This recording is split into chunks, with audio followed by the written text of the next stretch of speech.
பேசுகிறேன். ஃபேமிலி தோசை பண்ணியிருக்கிறேன். இப்போ நம்ம வீட்டில் வந்து நார்மல் தோசை தான் பண்ணுவோம்.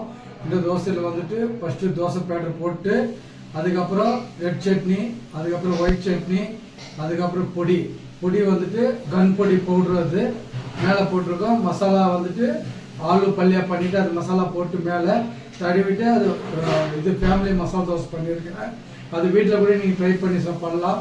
ஏன்னா வீட்டில் நம்ம சட்னி ரெடி பண்ணியிருந்தோன்னா சட்னி கன் பவுட்ரு இல்லை சில்லி பவுட்ரு வேணுந்தால் கூட போட்டு லைட்டாக போட்டு டிஃப்ரெண்ட்டாக இருக்கும் உங்களுக்கு. அது பாருங்கள், கமெண்ட்ஸ் பண்ணுங்கள், ஓகே பண்ணுங்கள், கிளிக் பண்ணுங்கள்.